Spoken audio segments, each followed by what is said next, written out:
I'm excited to hear a little bit more about the book that you wrote, Project Heaven on Earth. Now, this is such a beautiful concept to me because heaven, it almost seems like it's this utopia. It seems like it's this perfection. But I struggle with the idea that as a human, we have to almost embrace like the struggles we have and the imperfections in our lives. So what made you want to write this book and start this Heaven on Earth project? Let me give you the context because it's a great initial question. So I'm a management consultant. I've worked with such large companies as Sony Pictures, Mary & Merrill Dow Consumer Pharmaceuticals, Southern California Edison, Apple Computer. I've spoken 4 times at the Harvard Business School on vision.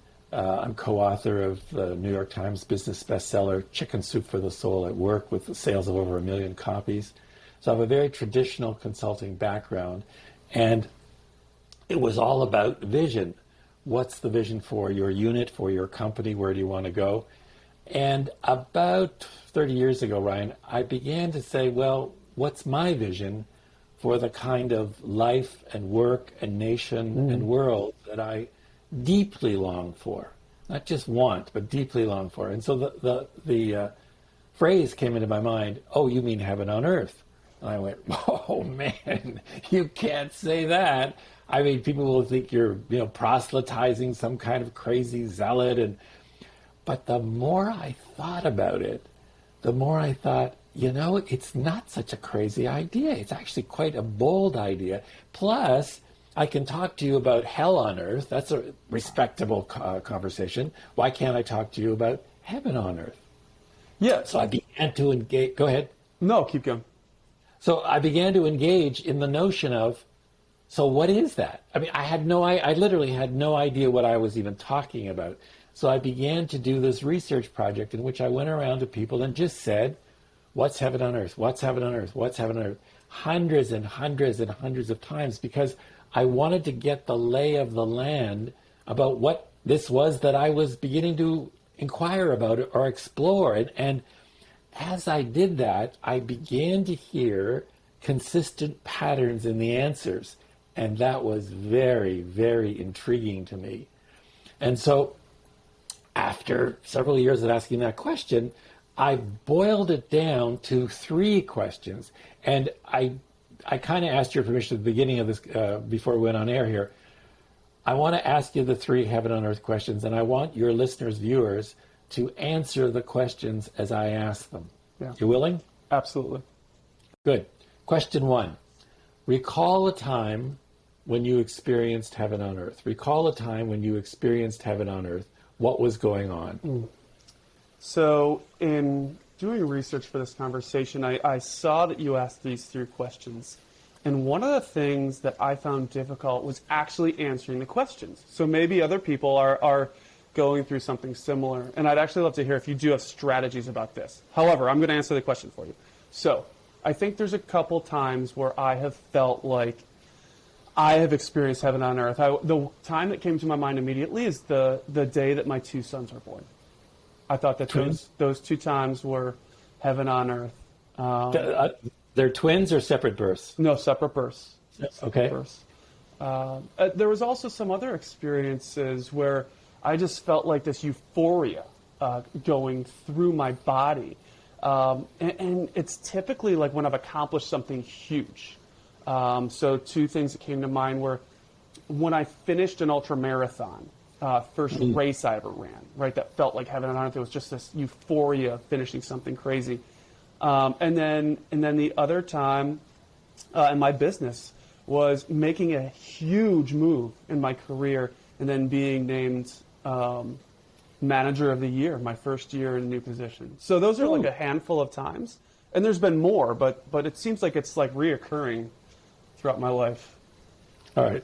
I'll go back to the rationale for the questions after we've done them, but let me just ask the question. That was question 1. Question 2, here's a magic wand, all right? And with this wand, you can have heaven on earth.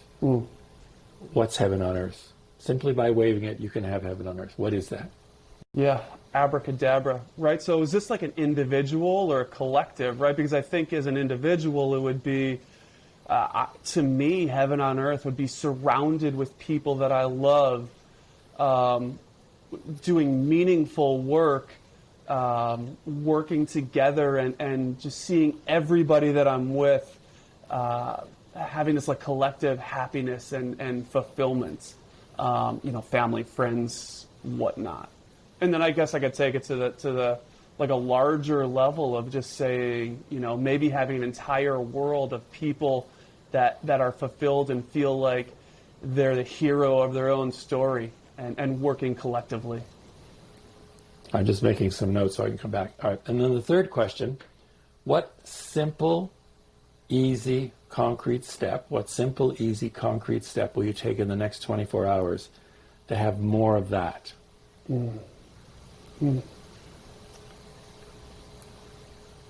Maybe just listening more. Maybe listening to what other people want and not being so maybe in my own head about what they might need in terms of the people that I'm surrounding myself with, my family, my friends, my coworkers. Got it. Let's go through the questions again. Question 1, recall a time when you experienced heaven on earth. What you'll notice is that you answered the question when your 2 sons were born, when you became manager of the year. What you didn't do, and what hardly anybody does, is say, Martin, what do you mean by heaven on earth? And I didn't define it. I never said what it is. And yet you spoke to it. But how can you do that? It's because I believe that you have inside of you what I call your already knowing about what that heaven on earth is. And so when the question, recall a time when you experienced heaven on earth, is asked, when each of my sons was born, when I was made manager of the year, bang, bang, bang. Ryan, it happens all the time. And if people ever do say, what do you mean by heaven on earth? I don't answer the question, because then that's my answer. Yeah. I want your answer. Okay, so that's one. There's an already knowing within you about what heaven on earth is. The second question. Here's a magic wand, and with it you can have heaven on earth. What's heaven on earth for you? The reason for the magic wand is to remove the necessity of having to know how you're going to do it. Because we're locked into, well, I got to know how to do this. No, not at the level that we're talking about, the depth we're talking about. So if I don't have to know how to do it because the magic wand will do it, well, good, let me tell you what it is. And right. Bang. Happens all the time because you do know what heaven on earth is. And you talked about, let me just look at your, so both individually and collectively in your case, individually, love, work, happiness, collectively, a fulfilled world, people love, people strong, collectively working together for the betterment. Clear what it is for you. And then the third question, what simple, easy, concrete step will you take in the next 24 hours? Because I want you to get into action about that. But simple, easy, concrete things that you know, of course I can do this. That's what I want you to do. Because when you do that, then you will begin. And in your case, it was listening. And that doesn't matter what it is, because if you come to it with, that's my intention is that my deeper listening will contribute to my contribution to heaven on earth, then you're in. And you'll notice, I didn't say what it is. I never do. You say what it is, because when you do that, rather than trying to impose, this is heaven on earth, I know what it is and you don't, which isn't going to work, I think, but to evoke it from you on the premise that you do know what it is. Your soul, your divine soul, your essence knows what it is. And when that question arises, bang, you go in. And one other thing, it's important that the questions be asked in the order. You can't come up to somebody and say, what's heaven on earth for you? It's too big a question. It's way too big. Thus, the rationale for the 3 questions. So let me stop there. Take your comments on that. Yeah, it's funny. I was thinking about these questions, like, man, it did cross my mind, like, what is heaven on earth? And when I was thinking about it, the only thing that I could imagine was that heaven, in a sense, would be just perfection. It would be almost unachievable in a way, right? Because I feel like the idea, the concept of heaven is that you can't have it on earth, right? It's so good, it's so perfect that it cannot be here. And I know I talk, my wife will kill me to bring up Simon Sinek again, but he wrote a beautiful book, The Infinite Game. And one of the things he discusses in this book is that you should have a just cause. And the just cause that you create for yourself should be infinite and unachievable. And I love this idea, to the point where I wrote a just cause for myself that was, I aim to build a world in which every individual sees themselves as a hero of their own story.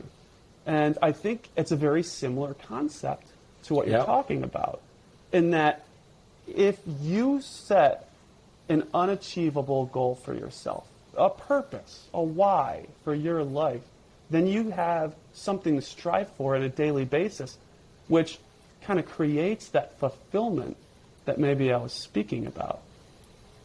Let me speak to that. Yes, and a little bit of no, and here's the no. Okay. When we say it's unachievable, so let's look deeper at when I began heaven on earth. I know what on is, the preposition on. I know what earth is. But what's heaven? When I started asking people, tell me about heaven, most of the answers were, it's the place you go after death. It's up there, God and the angels. But the premise is not here, not now. And I want to challenge that.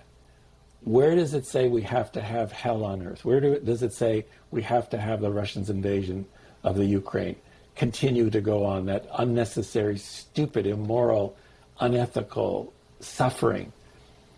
That what if we created this new story of what it means to be a human individual and what it means to be humanity, collective? And you said that, actually. I don't even know if you were conscious of that in your answer. You mean individual or collective? And I didn't answer you, because for some people it is individual, for some it's collective, and for some it's both. For me, it's both. It's the new story of what it means to be a human and what it means to be humanity. And we're at our stage, I think, in human evolution where it's time for this new story. If we look at COVID, the environmental situation, God forbid the threat of nuclear wars, the Russian invasion of the Ukraine, these are collective issues that not only we have to solve, but an effective we has to solve. And so I think we're going through an epoch era change in which not only, because I has gone too far, I is narcissistic, we needs to be born. So a healthy I within a healthy, effective we. We have to solve the environment. We have to solve COVID. We have to solve the Russian invasion of the Ukraine. And so that birth of that we is what we're talking about. And so then let me go even more directly. I do not know that it is unachievable, and I want to suggest that you don't know either. What we do know is up to this point, this very second, it has not happened. That we know. That does not speak about future seconds. It doesn't. And if it did, if the past totally determined the future, we wouldn't have nanotechnology, we wouldn't have computers, we wouldn't have air travel, all those things which, when they were first thought of, were stupid. Air travel, ridiculous. Going to another planet, what are you talking about? But thank God some people didn't listen to that current agreement, and stepped out of it. So I know this is bold, and there's a phrase, and I'm not quoting it exactly, I read a couple of days ago, it's time to stop thinking with our intellect and start thinking with our imagination. That's what's required now. So, and I can understand why. I mean, if you look at the current situation, somebody comes along like me and says, all right, here's a bold idea, heaven on earth. What? Are you nuts? And then you ask the three questions, and you can see what their soul is longing for. It is for a heaven on earth. Here, upstairs after death, fine. I don't know, I assume. But what about here? This is beautiful, and you spoke about uncertainty, and I think it's important to even bring up the concept that Jordan Peterson spoke of, and to stay along the religious aspect of this was someone asked Jordan Peterson, psychologist from Canada, Yep.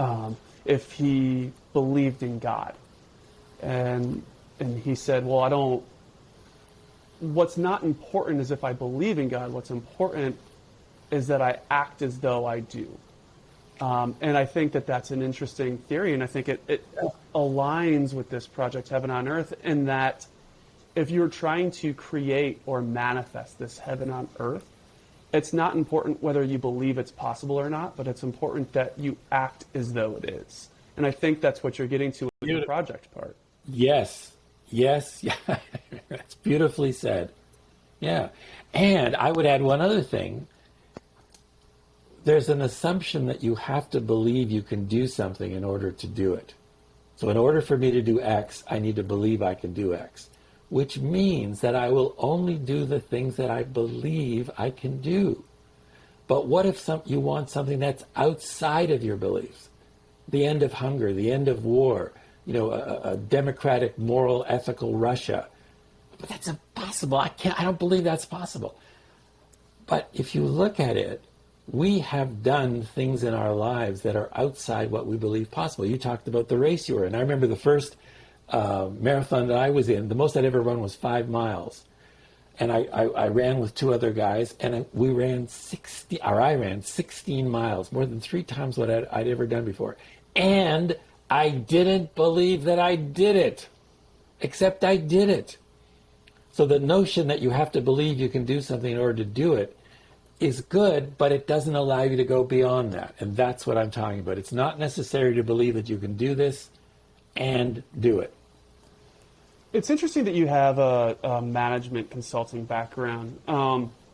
I like this idea of understanding the belief aspect and the possible aspect.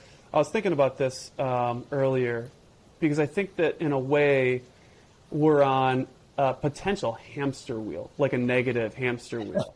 Because if you start, because you said this, you said if you need to believe that something's possible to do it, or you don't. But if you don't believe it's possible, so I'm going to try to back up and explain this in a way. I have never articulated this idea, so hopefully it comes off okay. I think, you want something. You want heaven on earth, right? Whatever it may be. So you want heaven on earth. To get started, I believe you need to believe that it is possible to want to get started. So you want it, now you believe it, then you start it. Now, if you're on this hamster wheel, it's like a broken hamster wheel, because to have the fortitude to continue to push through it, you, I believe, have to continue that belief. But as soon as you start get beaten down, then you have to start back over, because now you've lost your belief. And maybe I didn't articulate all that well, but how do we start to believe that really difficult things are possible, whether it's the marathon you ran, whether it's the large idea for your life or all of humanity that heaven on earth is possible? So it's a very, very brilliant question. And here's my answer. It's not necessary to believe that you can do something in order to do it. So what you said is, well, I have the belief that I can start, but then I get beaten down and it's all over. If it's not necessary to believe that you can do something in order to do it, what is necessary? And what is necessary is your commitment. You're giving your word. I don't believe that I can do this, and I'm doing it. In my case, I didn't believe that I could write this book, Project Heaven on Earth. And is it here? Yes. And what if I still don't believe I can do it? Irrelevant. It's done. Like you in running the race. What if you didn't believe that you could finish that and you finished it? It's because when you achieve something beyond what you believe possible, the idea that you need to believe that it's possible in order to do it, it's not relevant, because you've done it and you didn't believe you could do it. But the point is, you've done it. I think that's why for a lot of people, Elon Musk is so inspiring. He comes along and says, I want to do an electric car. No, but General Motors, Ford, Chrysler, you're this little pipsqueak, you can't do it. What are you talking about? Oh, okay, fine. And he does it. I'd like to go to Mars. Nah, you can't go to Mars. Only NASA can go. Oh, okay, fine. And he does it.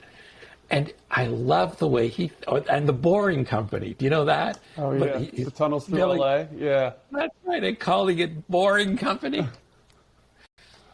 Why I love him is because he doesn't look at current belief systems. He looks and sees what's required and then commits to that.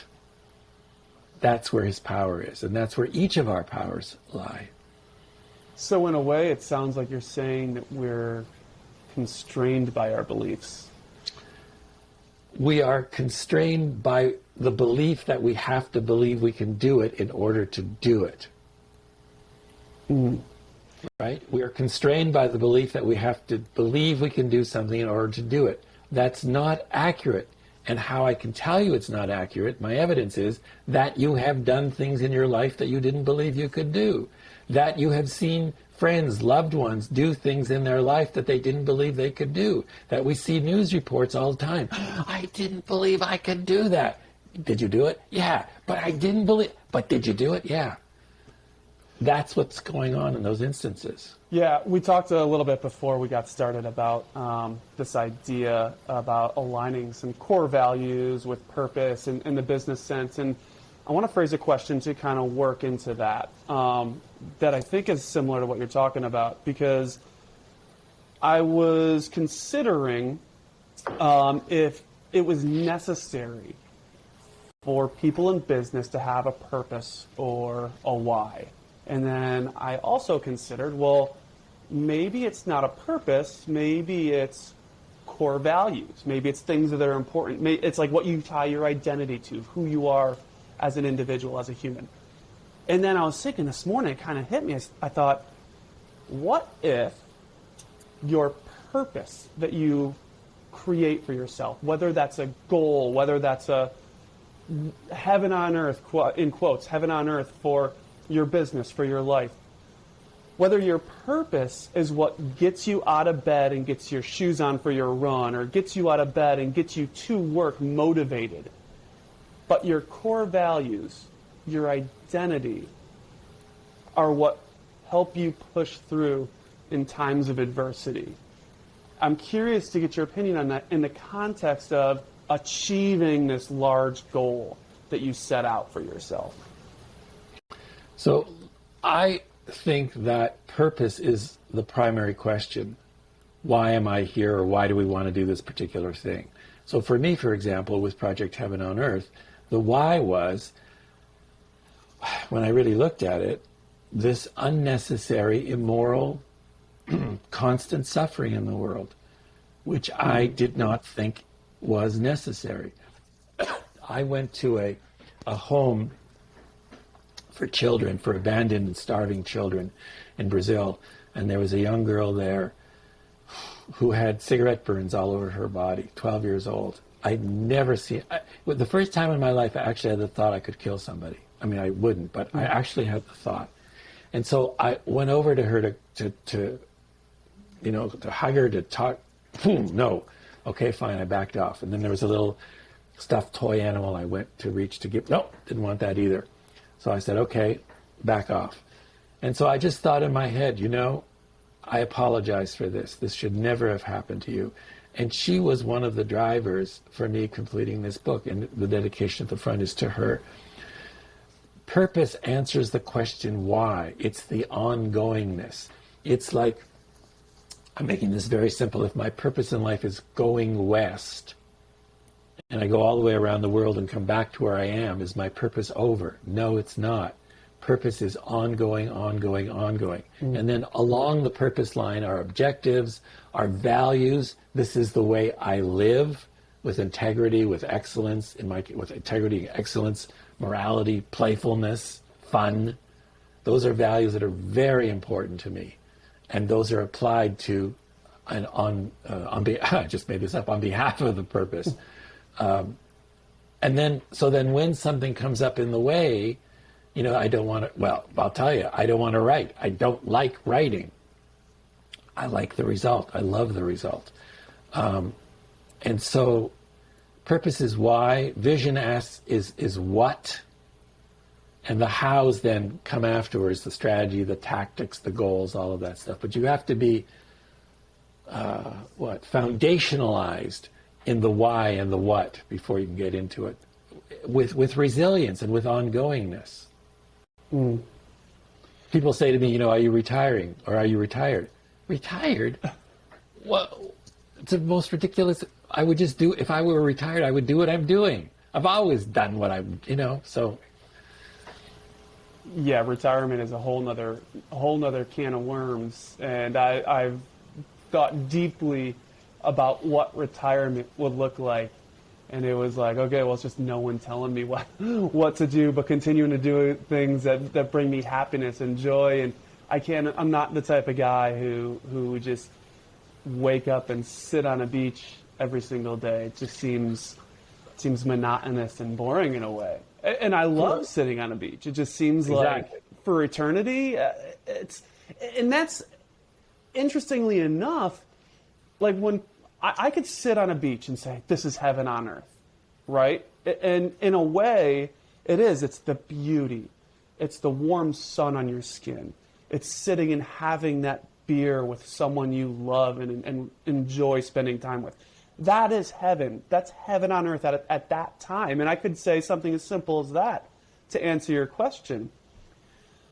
But for me, personally, it's almost superficial, right? Like there's more to heaven. It's having that as a time out from some of the struggle and I hate the hustle culture, but the hustle that comes with achieving things that seem difficult, that seem overwhelming at times. It's going through the struggle. It's going through like that young girl that you're talking about went through. It's going through the pain, going through the suffering to see the other side and see the beauty in overcoming that. And that's, I think, a lot of where I struggled with as well in answering your question, because on one hand, the beauty of the beach is heaven, and on the other, it's going through the suffering and coming out better on the other side. Part of in the book, I want to talk about the gateways in a moment. One of the gateways that I discovered by asking the 3 questions is the sufferings in the world. That for some people, ending a suffering is heaven on earth for them. Mm. So part of heaven on earth, in addition to being on the beach, is also cleaning up the hells on earth. We need to clean up COVID. We need to clean up the environment. We need to clean up the Russian situation. Those are hells on earth. Not acceptable. Are they here? Yes. We need to clean them up so that we can create heaven here. Mm. So I don't walk away from the hells on earth. They're there. Clearly they're there. So let me just go into, so the 3 questions I've asked thousands of times. And what began to appear, Ryan, are these gateways into heaven on earth. And I want to talk about 7 of them. So the book, Project Heaven on Earth, is about the 3 questions and then the gateways that have emerged. So what are the gateways? And one's not more important than the other. So for some people, heaven on earth is in here. The more heaven on earth within me, the more it will show up out in the world. Mm. So they do things like art, poetry, or on the other side, they go to therapy, they go to sessions, workshops to clean up the caca in their life. That's one gateway. Another gateway is relationships with myself, with another, with the divine. Another is, and you said, living a value. For some people, heaven on earth would be the whole world gets it about love or harmony or joy. My wife's is joy. She walks into a room, you are going to feel joy. That's it. And then we go to the outer world. So ending a suffering, ending hunger, ending war, ending poverty. And it's usually what I call a keystone suffering. There's usually one particular suffering, if that's your gateway, that really drives you crazy. Your soul hurts. It aches. And ending, not making it less, which is fine, but ending it is your contribution to heaven on earth. Then we look at institutions. What if the purpose of the institutions of society, law, government, healthcare, science? What if business? What if their purpose was to help co-create heaven on earth? What would they be doing? And what would they not be doing? And then we go to nations. For some people, my country is a heaven on earth nation. The first time I heard that was from a woman in New Zealand. You know, New Zealand is a heaven on earth nation. What? Where did you get that? Well, because that's what I want. And I have a wonderful woman, Elizabeth in Austria, who, when I said, well, why Austria? She said, well, as a heaven on earth nation, she said, in her English, accented English, because it's simple, Martin. It was brilliant. And then we have heaven on earth, this here now. The belief is that this is not heaven. And one of the gateways is the realization that this is heaven right here, right now. So each of those gateways gets a separate chapter in the book and gets a different take, because you can't handle having heaven on earth for a nation the same way you can for a relationship with somebody else that doesn't work. So each chapter goes at it. So then when you're done the book, don't think of it as a book, think of it more as a blueprint, because there's exercises, there's examples. I really want to inspire you so that when you finish the book, you come up with your own heaven on earth project, whatever that is for you, but you will know. So that, I want you to read the title of the book. Project Heaven on Earth, the 3 simple questions that will help you change the world easily. Now, read the title another way. Can you see another meaning in the title? Project Heaven on Earth. Project heaven on earth. Project Heaven on Earth. So the first word is a noun. You and I are working on this project together. And the first word is also a verb. We're projecting heaven on earth. So it's both the being, projecting, and the doing, project, so that we have, be, do, have. And so by the time you finish the book, you will know what your project is. So we still got time. Let me give you some examples of what people are doing. Yes. Because the creativity that comes out of this, Ryan, it's astounding to me. I mean, I've been doing this for 35 years. My wife says, you do the same talk over and over and over, and you never get bored. How can I get bored? It's incredible what people do. One person embedded her definition of heaven on earth at the end of every email. One woman in Mexico City smiles at 2 people every day. That's her contribution. We have a real estate agent in Halifax, Canada, whose suffering was homelessness. She went white when she said that to me. So I said, all right, Brenda, what's heaven on earth for homelessness? And she said, well, obviously a home for everyone. But you don't understand, Martin. I'm a real estate agent. I work 87 hours a day, 10 days a week. I'm in a relationship which takes another 87, blah, blah. Fine. What are you going to do?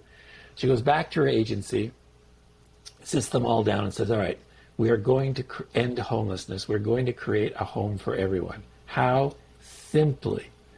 I'm asking you to agree that every time you sell a home or a commercial site, building, we will take $100 off your commission. All you have to do is say yes once and we'll handle all the admin. They all said yes. Last I spoke to her, they had raised over $400,000. The publicity for this real estate agency is off the roof because people are like, oh my God, it's so brilliant, it's so brilliant. Now, I could never have thought of that. The other one was a woman, we were talking about violence against women, and man, was she mad. I've been to the police. I've been to the government. Nothing. What would you do? I said, well, Susan, I don't know your financial situation. You could donate $5,000. You could donate a penny. Well, what difference would a penny make? This was a webinar. One of the other women on the call said, wait a minute. What if everybody in your county donated a penny a day to help end violence against women? She went, oh my God. Ryan, they created a program, she was in this women's group, called Making Change, in which they handed out a little mason jar with a picture of a woman, half her face beaten up, bruised, half her face bright, alive with the light shining out. They asked people to donate a penny a day or more, but a penny a day for a year. You couldn't put in $3.65 and say, okay, that's it. No. A penny. They did that in 2 counties. They raised $2,500 in a year. They took that, this is in Canada, they took that to a group in the federal government in Canada called Status of Women, who gave them, based on those results, $100,000 for each of the subsequent 3 years. She reports to me now that wherever she goes in the county, people's first question is, what can I do to help? Wow. So you never, a newspaper, Dehradun, India, I didn't even know where it was, I had to look it up, phoned and wanted to do an interview with me. Fine, okay, we do the interview. At the end, I said, well, what are you going to do? And he said, what do you mean, what am I going to do? He's the publisher editor. I said, well, what are you going to do to contribute to Heaven on Earth? What? Me? What? Anyway, long story short, on the masthead of their paper now, in capital letters, Dehradun, a Heaven on Earth city. Every time people see that newspaper, blink, blink, blink, blink, blink, that thought goes in.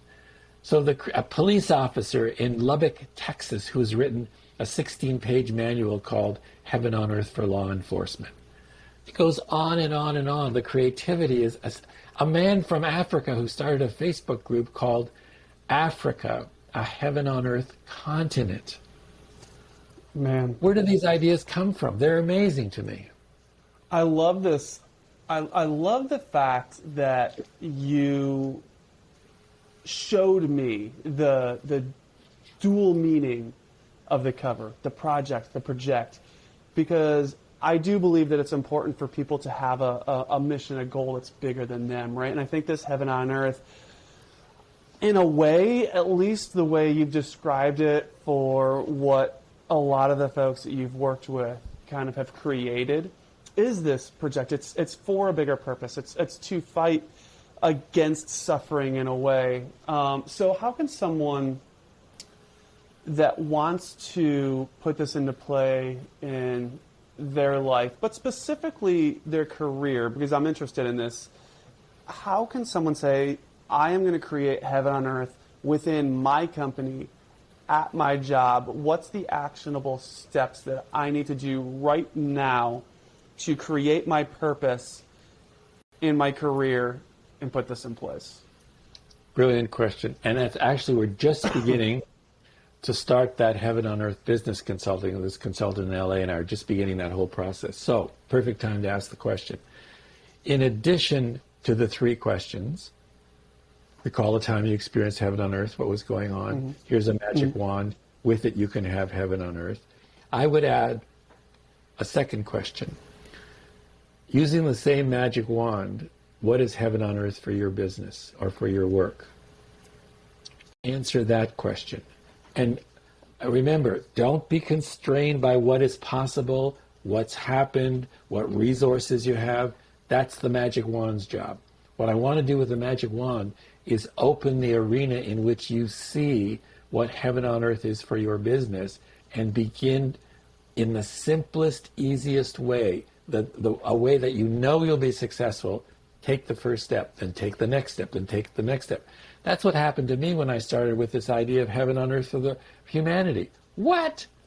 Good. What's the first step? Well, I don't believe it's possible. Good. What's the first step? And then I just began. And it just builds and builds and builds. It creates a momentum of its own. And we know that momentum is here, by the way. If you go on Google and put the phrase Heaven on Earth in quotes, so Heaven on Earth 2020, then Heaven on Earth 2021, and Heaven on Earth 2022, you will see an explosion in those results. There's something going on underneath the turmoil of culture called we want a new story. And one of the ways I know that is because of the numbers about Heaven on Earth, in quotes, on Google year by year. Also Google Alert, if you know what that is. You can put in that Google Alert's a free service that they will tell you where Heaven on Earth shows up. So you can have Heaven on Earth for your business. That is a possibility. I'm asking you to commit to that now, use the magic wand, and then start. But start with a simplest action that you know you will succeed at. Because you want to get into the arena and you want to start the momentum building. I think starting in a way, once you have clearly defined what your Heaven on Earth is, it seems like starting is probably the easiest part. Just because it's like, you ask, I mean, the way you ask, it's like, what's one thing I can do in the next 24 hours to... What's one simple, easy, concrete? Yeah. Very important words. Yeah. So, okay, so we create that. And so I told you mine would be maybe I listen more. Okay, well, look, I can do that today. I can do that in 24 hours. And with the consciousness and the awareness that that is a direct contribution from you to creating more heaven on earth. That's important. But how do we scale this? Because it's one thing for me to listen for 24 hours. How do I take that first step and bring the multiplies or multiply it to scale to truly achieve that really vast concept of heaven on earth? Let me look at because the question's really an important one. How do I scale it? And I'm going to suggest that you don't know that answer, correct? Or you wouldn't ask. Yeah, correct. Right. How is not the important question. Because if you say, how do I scale it? And your first answer to yourself is, I don't know, everything stops. Mm. How do I do it is not the question. The question is, what's the next step? Okay, so what's the next step? For you. I can't answer it for you. You can answer it for you. What's the next step after you listen? So I guess it's Don't guess. no. Well, it's enact what is being told to me. If that's the first step is to listen, then it's to respond, to problem solve. So do you see where we move? We move from how do I scale it, internal answer, I don't know, to, oh, well, to listen and to act on what I hear. Bang, now you're in the game. Mm. Or as a friend of mine said, the answer to how is yes. Sounds like something Yoda would say. I mean, but there's got to be a roadblock somewhere. I don't know. And maybe it's not. It's funny because I have this concept that I've talked about so often that was just like to really get to the core of anything. You just asked why like a 2-year-old, because eventually you kind of start shouting at yourself like the actual true answer. And maybe that's it. Is just maybe it is as simple as having self-awareness and giving yourself time and putting yourself into a situation and removing distractions so that you can actually have this conversation with yourself to understand. It could be. I don't know. That's very beautifully said. I mean, what I'm hearing you say is listen to yourself. Yeah, you talked about some of these consistent patterns. That came up. I mean, what were some of these patterns that you saw? That was the gateways that I answered. Those are the gateways. Okay. Yeah. Those came up over and over and over and over again. Not all of them for everybody, but consistently those 7 always came up. It was when I started to discover, oh my God, there is a pattern here. There is a lay of the land. There is a map here. I was like, oh my God. Mm. And I'm still learning. I mean, it's not, I know a lot and I'm still learning. Especially when somebody comes up with something that's so creative, like Africa, a heaven on earth continent. What? Yeah. Heaven on earth for policing. What? So this came up because I asked him, Justin, I said, what's heaven on earth for policing? And like that, he went, the end of crime and people helping each other. Bang. And I was like, whoa. Yeah. So his soul knows. What do you think it's hard to ask for 3, but what would you say the biggest roadblock would be to creating a collective heaven on earth? A great question. One of the chapters in the book is the obstacles in the way. I don't believe it's possible. It can't be done. It's never been done. There's always been suffering. Underneath all of that is the belief this is not heaven on earth and it can never be. And it comes for me from we were kicked out of the garden and we can't go back in. Mm-hmm. And so one of the chapters looks at that and that's not accurate actually. It's not biblically accurate. That was amazing to me. So I'm Jewish and I said, I asked a rabbi once, when we were kicked out of the garden, does it say anywhere that we can't go back in? And he went, oh, I don't know. No one's asked that before. So let me get back to you. So next day he calls back and he says, no, it doesn't say that. I went, what? In terms of like, no, we weren't kicked out of the garden.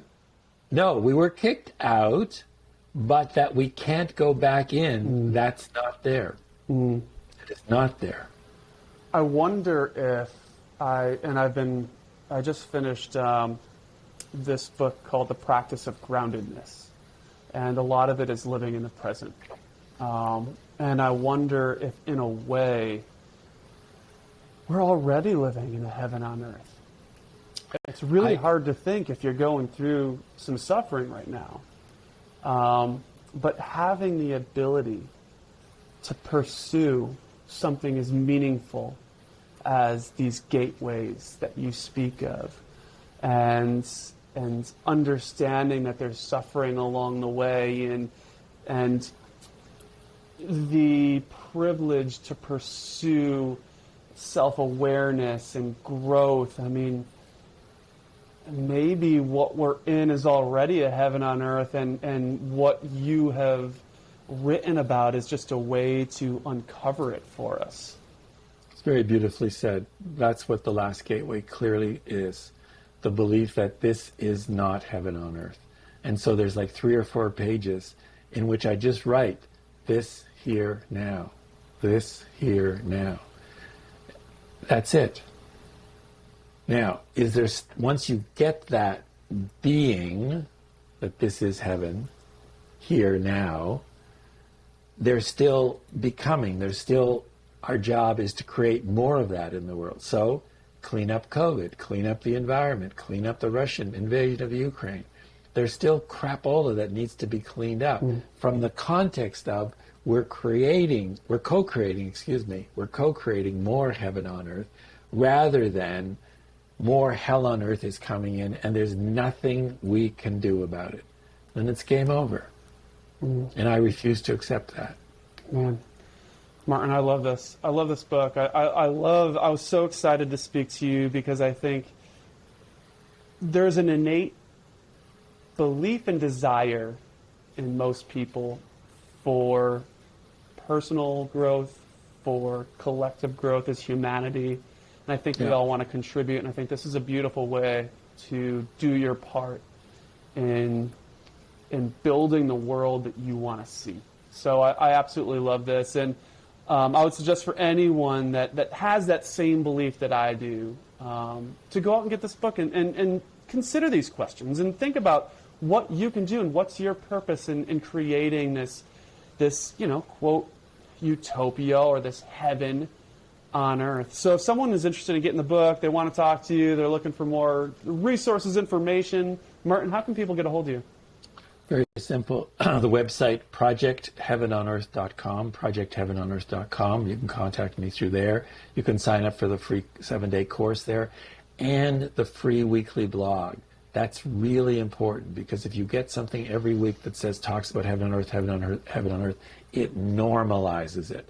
And with respect to the book, Project Heaven on Earth, that is on Amazon.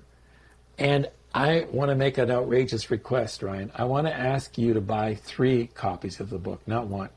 Buy 3 copies of the book. One for you, one for someone in your life right now. Who is that person who you know will love this, who needs this? Who's that person? And the third, for someone who will come into your life that you don't even know yet. And I also have this program called The Case for Heaven on Earth. If you buy 20 books or more and send me the receipt, Martin at projectheavenonearth.com, I'll do a free 1-hour consult with you or a free 1-hour webinar. And I'm amazed at what people are doing when they buy the case. One woman has the case in her car, and when she meets someone, she just gives it out. One guy gives out 1 a month and then talks to the person to deepen his own and their own appreciation of heaven on earth. So you're a heaven maker. Let's co-create more and more of the kind of life and world that we deeply long for. That's great. And that's, in a way, that's that scale too. You asked me like I asked you, how do we scale this? Okay, involve others. Create a community of like-minded people who desire something like this.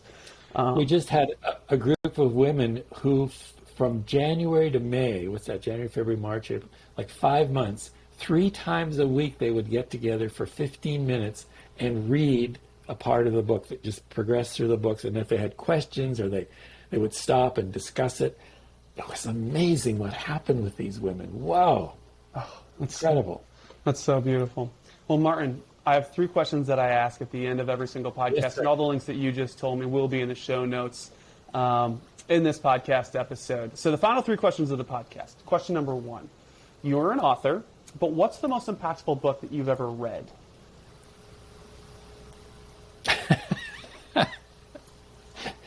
I haven't said this since I was like 12 years old. There was a book called The Herod Experiment when I was 12 years old, and I still remember that book. Oh my God. What was that book about? It was about sexual liberation, I think, at the time. You know, I was a 12-year-old boy interested in girls and everything. I haven't spoken about that in I don't know how many years. Oh my gosh, that's so fun. I'll have to look that up. You're going to have to find that and reread it and see if it still has the same impact on you. Oh man. Question number 2. If you could have a drink with anyone in the world, past or present, who would it be? What would you drink and why?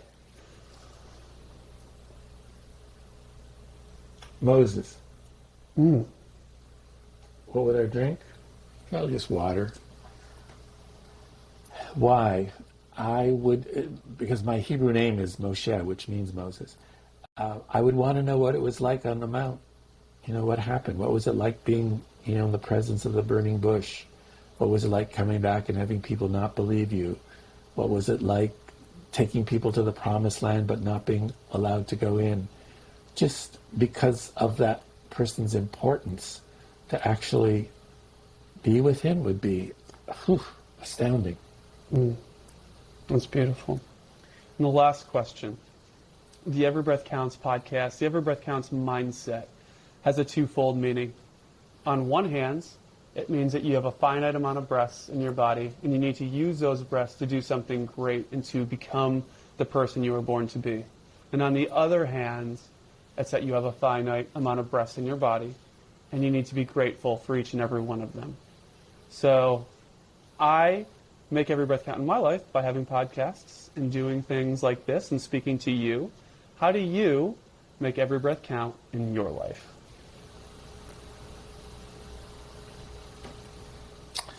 By being true to my truth. Simple as that. I've never said that before, but yeah. Can you elaborate on that a little? There have been periods in my life. I remember in the early 80s, I'd gone to California from Canada, and I heard about this thing called vision and purpose, right? Which I'd never heard of before. And I started reading about it, and I came back to Canada, and I started to tell people I want to talk about vision and purpose. And everybody said, you're crazy, you're crazy. Like one of the biggest commercial real estate developers in Toronto at the time said, vision will never work. But the more they said no, the more it forced me to go inside and look and see, but is it my truth? And the answer was, yeah, it was my truth. And so I followed that. Then that was vision. And then spirituality and work. I can remember thinking, you know, it's about God. I want to talk about spirituality, not from a proselytizing, but from just opening that conversation in business naturally. And it was the same thing. You know, you can't talk about that. You can't talk about that. Well, why?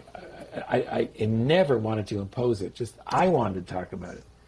And everybody said, no, you can't talk about it, which was interesting to me because I had never defined what I meant by spirituality at work, nor was I asking people for anything.